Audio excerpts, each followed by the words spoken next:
अब आइए देखते हैं भोपाल की महिला वोटरों के साथ चर्चा चौराहा अपने सहयोगी नीलम गुर्वे के साथ।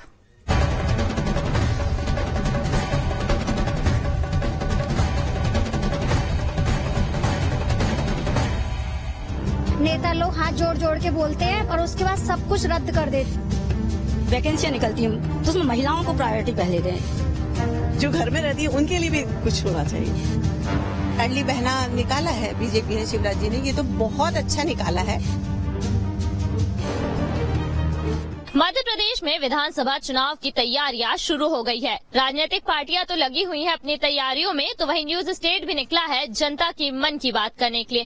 जनता के मन की बात हो और आधी आबादी की बात न करे, ये तो हो ही नहीं सकता। इसलिए आज हम पहुंचे हैं राजधानी भोपाल की महिलाओं के बीच में, ये जानने के लिए कि चुनाव उनके लिए कितना अहमियत रखता है और वो क्या चाहती हैं कि चुनावी मुद्दे खास तौर पर महिलाओं से जुड़े कौन कौन से हो सकते। तो देखिए, हमारे साथ इस वक्त काफी सारी महिलाएं हैं और हम उनसे सीधे चर्चा करेंगे इस बात पे कि उन्हें क्या लगता है कि चुनाव को लेकर के आधी आबादी को कितनी अहमियत दी जानी चाहिए। चुनाव होने वाले हैं मैडम, कुछ ही महीने का अब समय बचा है। दोनों ही पार्टियां हम देख रहे हैं कि लगी हुई हैं खासतौर पर महिला वर्ग को साधने के लिए, पर देखा जाए तो क्या मुद्दे ऐसे होने चाहिए जो चुनावी साल में उठने बहुत जरूरी है महिला के नजरिए से। तो मैं चाहती हूँ कि महिलाओं के लिए, सुरक्षा के लिए, स्वास्थ्य के लिए संबंधित, और जो महिलाओं के हस्बैंड भी जॉब करते हैं, लेकिन मैं चाहती हूँ उन महिलाओं के लिए भी कुछ होना चाहिए। क्या होना चाहिए, किस तरह से होना चाहिए?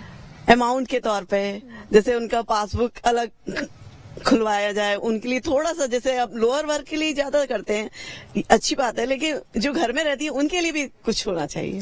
जी बिल्कुल, देखिए इन्होंने कहा कि जो घर पे रहती है उनके लिए होना चाहिए। हम बात करें मध्य प्रदेश में तो बीजेपी सरकार इस वक्त लाडली बहना योजना चला रही है, जिसे जून महीने में ही लॉन्च किया गया था और ये कहा गया कि ये बीजेपी का चुनाव जीतने के लिए एक बड़ा दाव चला गया है। तो वहीं कांग्रेस की अगर हम बात करते हैं तो नारी सम्मान योजना की घोषणा की गई है। हम इन महिलाओं से ही बात करेंगे। भारती जी हमारे साथ है। मैडम, हम लगातार देख रहे हैं कि चाहे मध्य प्रदेश में कोई भी राजनीतिक पार्टी जो चुनाव में उतर रही हैं, आधी आबादी को साधने के लिए सबसे ज्यादा कोशिशें की जा रही हैं, पर जिस तरह से योजनाएं और घोषणाएं की जा रही, क्या ये लगता है कि ये ही इम्पोर्टेंट है इस तरह के, या फिर और भी मुद्दे हो सकते हैं? नहीं, ये तो इम्पोर्टेंट है, क्योंकि सबसे ज्यादा अगर लोगों को, महिलाओं को परेशानी है तो वो पैसे की।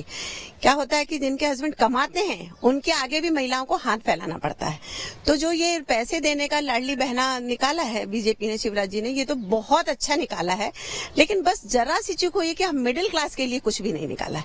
या तो राजनीतिक पार्टियों से या तो नीचे के लोग फायदा उठाते हैं या ऊपर वाले उठाते हैं। वैसे तो बीजेपी ही आएगी और हमें पता है कि वही महिलाओं को और बाकी लोगों को संभाल सकती है, क्योंकि कांग्रेस योजनाएं बनाती है, तोड़ती है। जब नहीं आती तब तक योजनाएं बनाती है, उनका ऐलान करती है, लेकिन जैसे ही पार्टी आती है उसके बाद सारी योजनाएं रद्द हो जाती है। लेकिन बीजेपी हमेशा अपने वादे पर कायम रहती है।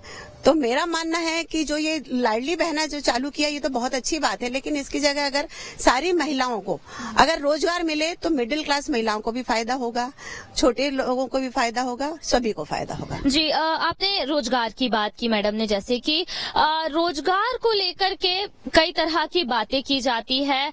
हमेशा ये कहा जाता है कि अगर चुनाव हो तो बेरोजगारी, स्वास्थ्य, शिक्षा, इन मुद्दों पर हो, और ये मुद्दे ये भी हैं जो महिलाओं को सबसे ज्यादा असर डालते। शिक्षा की चाहे हम बात करें, आज भी कई ऐसे बच्चियां हैं जो पूरी शिक्षा नहीं कर पाती है। स्वास्थ्य के मामले में भी महिलाओं की स्वास्थ्य की स्थिति ठीक नहीं होती। क्या लगता है मैडम, इन मुद्दों का कितना असर है महिलाओं पर?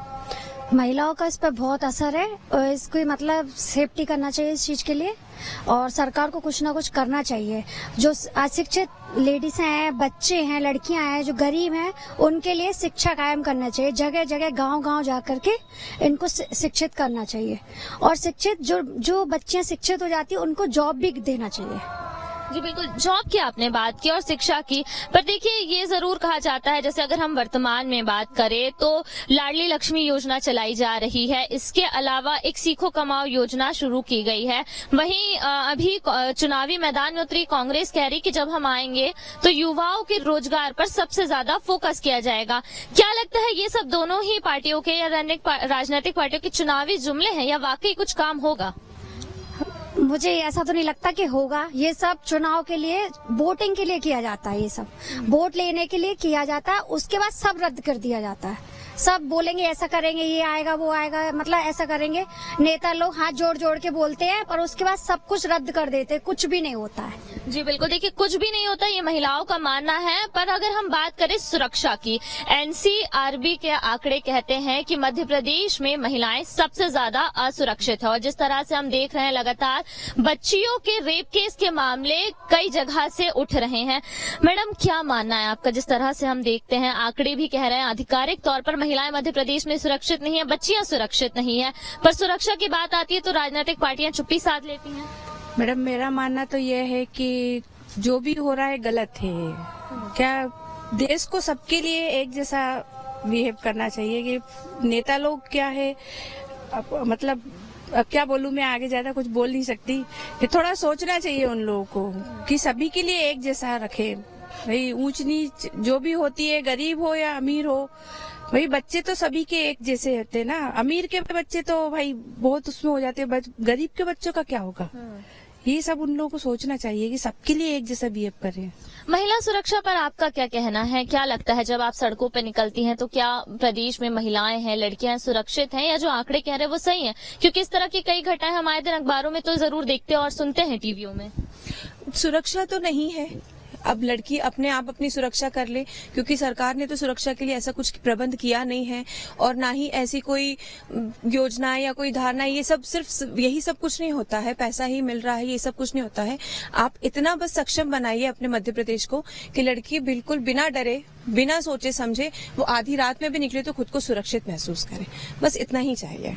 जी बिल्कुल, देखिए सुरक्षा एक बड़ा मुद्दा है मैडम, स्वास्थ्य भी एक बड़ा मुद्दा अक्सर रहता है। और महिला स्वास्थ्य की हम बात करें तो इतना ध्यान ऐसा जमीनी स्तर पर नहीं दिखता है। भले ही मध्य प्रदेश में कई जिला अस्पताल हैं जहां पर सिर्फ महिला और प्रसूति विभाग डेडिकेटेड होता है, पर क्या लगता है इन जमीनी स्तर पर काम होता है? स्वास्थ्य को लेकर के बात की जाती है? देखो, जो नीचे वर्ग के लोग होते हैं तो उनके पास जब जो अटेंडम समस्याएं आती हैं तो वो सरकारी गवर्नमेंट जो स्कूल हैं, वो हॉस्पिटल हैं, तो वहां तक मरीज पहुंच ही नहीं पाता है। उसके पहले ही उसके साथ वो हो जाता है। तो उनको क्या है कि फर्स्ट प्रायोरिटी मिलना चाहिए। जब भी कोई वो आ रही है, चाहे एम्बुलेंस की सुविधा हो या सरकारी हॉस्पिटल की सुविधा हो या कोई कार्ड की सुविधा हो, लेकिन उनको फर्स्ट अटेम्प्ट देना चाहिए। बस हमारा यही कहना। सरकारी अस्पतालों के अलावा हम देखते हैं निजी अस्पतालों में एक तरीके से अक्सर हम सुनते आए हैं कि निजी अस्पतालों में लूट मार बहुत ज्यादा चलती है। एज अ सिटीजन या एज अ वुमेन क्या फील करती है मैडम आप मध्य प्रदेश में इलाज को लेकर के? कि महिलाओं को स्वास्थ्य सेवाएं ज्यादा से ज्यादा प्रोवाइड कराएं और एजुकेशन सिस्टम बहुत अच्छा करें, खास तौर से लेडीज के लिए, जिसमें वो पढ़ लिख के इतनी सक्षम हो जाएं कि वो अपने पैरों में खड़ी हो जाएं। उससे वो अपनी सुरक्षा का भी ध्यान रख सकती हैं और अपने भविष्य का भी आगे बहुत अच्छे से ध्यान रख सकती हैं। तो मैं सिर्फ यही कहना चाहूंगी कि मतलब लेडीज को एक बहुत बड़े सपोर्ट सिस्टम की जरूरत है। तो देखिए महिलाओं से जब भी जुड़ी हुई बात आती है तो सबसे ज्यादा महंगाई की मार महिलाओं को झेलनी पड़ती है, क्योंकि सब घर का जो बजट है या घर की जो मुखिया है उनके कंधों पर रहता है, भले ही उनके पति ला करके उनको कमा के दे दे। इस बारे में महिलाओं की क्या राय है, हम इस पर भी चर्चा करेंगे। मैम देखिए, महंगाई की जब भी बात आती है या जब भी बजट की हम बात करते हैं तो महिलाओं से ही पूछा जाता है। आपको क्या लगता है चुनावी साल में ये मुद्दा बन सकता है? जी बिल्कुल बन सकता है। जैसे अभी सिलेंडर को लेके बात कर सकते हैं हम कि सिलेंडर जो है, जो लोअर क्लास है उन लोग के लिए 450 में किया, चलिए ठीक है। बाकी जो अपर क्लास है अभी 908 रुपीज में दे रहे हैं, तो उसको जो है उनको इक्वल करना चाहिए ताकि बेनिफिट सबको मिले। फैमिली तो सभी की है ना, घर तो महिलाएं ही चला रही हैं। तो इसलिए मैं चाहूंगी कि सभी को मतलब इक्वलिटी मिले, चाहे वर्क हो, मतलब उन लोग को यदि काम करना है, कुछ भी काम करते हैं, यदि उनको जॉब मिल रहा है या सेल्फ में कुछ करना चाहती तो उनको मतलब अपने पैरों पर खड़े होने के लिए स्टैंडली कुछ करना चाहिए। इसकी उम्मीद करते हैं। और जैसे कि मैडम ने कहा कि सिलेंडर की बात, देखिए अभी हम बात करें तो कुछ दिन पहले ही घोषणा की गई थी कि लाडली बहना है उन्हें सावन के महीने में सिलेंडर 450 रुपए का मिलेगा।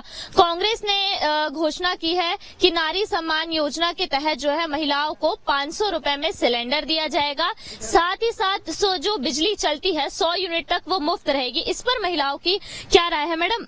सिलेंडर और बिजली, दो बड़ी जरूरतें हैं और अक्सर महिलाओं को ही इन्हें मैनेज करना पड़ता है क्योंकि वो घर में रहती है। घर का पूरा एक तरह से देखा जाए तो वित्त मंत्रालय जो घर का होता है वो महिला चलाती है। पर चुनाव में ये मुद्दे इस साल हम सुन रहे हैं, क्या लगता है कितना असर डालेंगे और आपकी क्या सोच है? हाँ, मैं ये कह रही हूँ कि ये मुद्दे असर डालेंगे क्योंकि घर की जो भी समस्याएं हैं या जो भी घर चलाने की है तो वो महिलाएं ही चलाती हैं। तो बिजली का भी ये है कि आप बिजली भी थोड़ी सी कम की जाए, मतलब उसका, और जो गैस सिलेंडर के दाम है उसको भी थोड़ा सा कम करना, इतना कम मतलब कर सकें कि हम घर भी अच्छे से चला सकें। और दूसरा ये कि सबको समान मिले सिलेंडर, सभी महिलाओं को, चाहे वो गरीब तबके की हो या मिडिल क्लास हो या वैसे, तो महिलाओं में भेद नहीं होना है। हम कह रहे 30% जो आरक्षण मिला है बीजेपी से हम लोगों को, महिलाओं को, बहुत अच्छा काम किया बीजेपी ने।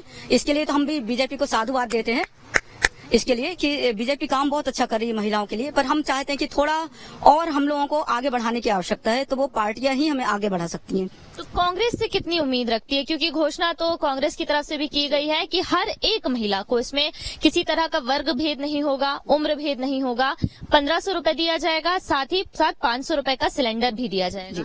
देखिए, अब पार्टियां तो सब अपना अपना एजेंडा रखती हैं, पर मैं बीजेपी की तरफ से बोल सकती हूँ कि बीजेपी जो कहती है वह करके दिखाती है। और जो अभी जो यानी बच्चों के जो निकल रही हैं, वैकेंसियां निकलती हैं, तो उसमें महिलाओं को प्रायोरिटी पहले दें, लड़कियों को पहले दें। लड़कियां पढ़ाई करते करते इतना थक जाती हैं, पर फिर भी नौकरी के लिए उनके बहुत कम चांस होते, तो इसमें भी महिलाओं को आरक्षण ज्यादा मिलना चाहिए नौकरी के लिए। जी बिल्कुल, देखिए महिलाओं का यही कहना है कि बिजली जैसी और सिलेंडर जैसी जो मूलभूत सुविधाएं हैं वो हर एक वर्ग की महिला को मिलना चाहिए। इसके अलावा दूसरे मुद्दों पर हम चर्चा करें तो बिजली के अलावा सड़क और पानी ऐसे मुद्दे हैं जो हर एक इंसान को, हर एक सिटीजन को प्रभावित करते हैं। मैडम, बिजली पानी की व्यवस्था भोपाल में हम देखें तो क्या महसूस करती हैं, और आपके क्षेत्र में अगर हम बात करते हैं तो क्या कुछ है यहाँ पर अव्यवस्थाएं?